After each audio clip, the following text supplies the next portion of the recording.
എനിക്ക് ഏറ്റവും ഇഷ്ടപ്പെട്ട ഒരു എഴുത്തുകാരൻ ഷേക്സ്പിയറാണ്. ഷേക്സ്പിയറുടെ എല്ലാ നാടകവും കംപ്ലീറ്റ് വർക്ക് ഞാൻ വായിച്ചിട്ടുണ്ട്, പുസ്തകം എൻ്റെ അടുക്കലുണ്ട്. എനിക്ക് ഏറ്റവും ഇഷ്ടപ്പെട്ട ഒരു വാചകമുണ്ട്, ചെറുപ്പത്തിലെ എന്നെ വശീകരിച്ച ഒരു be true to thine own self. നീ നിന്നോട് സത്യസന്ധത പുലർത്തും. നീ നിന്നോട് സത്യസന്ധത പുലർത്തും. നിന്നോട് സത്യസന്ധത പുലർത്തുമ്പോൾ എനിക്ക് മറ്റുള്ളവരോടും സത്യസന്ധത പുലർത്താതിരിക്കാൻ കഴിയില്ല. അതുകൊണ്ടാണ് തുറന്നു പറയേണ്ടി വന്നത്. ഞാൻ കളവല്ല പറയുന്നത്. അല്ല, ഈ ശത്രുത വന്നത് കാരണം ഈ കാര്യങ്ങൾ തുറന്നു പറഞ്ഞതാണോ, അതോ ഈ കാര്യങ്ങൾ തുറന്ന് പറഞ്ഞതിലൂടെ അവർ ശത്രുവായി മാറിയതാണോ എന്നാണ് ചോദ്യം. അങ്ങനെ ആവാനല്ലേ വഴിയുള്ളൂ. തുഞ്ചൻ പറമ്പിൽ ഇനി പോകാൻ പറ്റുമോ അങ്ങക്ക്?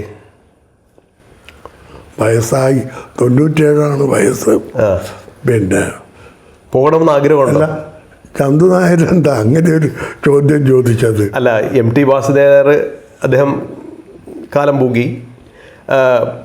അവിടെ അദ്ദേഹത്തിനോടുള്ള ഒരു എതിർപ്പ് കാരണമാണ് പലപ്പോഴും തുഞ്ചൻ പറമ്പിലേക്ക് കടക്കാൻ അങ്ങേക്ക് കഴിയാതെ പോയത് എന്ന് മാധ്യമങ്ങളൊക്കെ പറയുന്നുണ്ട്. അതുകൊണ്ടാണ് ഞാൻ ചോദിച്ചത്.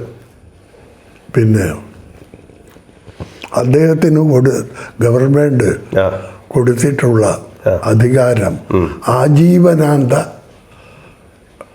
ചെയർമാനായിട്ട് മരിക്കുന്നത് വരെ ലോകത്തിൽ ഒരു ദിക്കിലും അങ്ങനെയൊന്നും ഉണ്ടായിട്ടുണ്ടാവില്ല. ഒരു ട്രസ്റ്റ്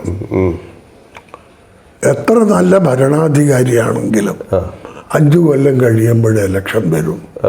ഫാസിസ്റ്റ് ഗവൺമെൻറ്റുകളിലും സ്റ്റാലിൻ്റെ നാട്ടിലും ഹിറ്റ്ലറുടെ നാട്ടിലും ഒക്കെ വന്നിട്ടുണ്ട്. ഇവിടെ അതില്ല. പിന്നെ ഈ ദീർഘകാലയളവിൽ ഒരിക്കൽ പോലും എന്നെ ക്ഷണിച്ചിട്ടില്ല. എഴുത്തച്ഛൻ്റെ പേരിലുള്ള സ്ഥലമല്ലേ, എഴുത്തച്ഛൻ്റെ പേരിൽ കേരള ഗവൺമെൻറ് ഏറ്റവും വലിയ പുരസ്കാരം കൊടുക്കുന്നത്. എനിക്ക് കിട്ടിയിട്ട് 9 കൊല്ലം കഴിഞ്ഞിട്ടേ വാസുദേവൻ നായർക്ക് കിട്ടിയിട്ടുള്ളൂ.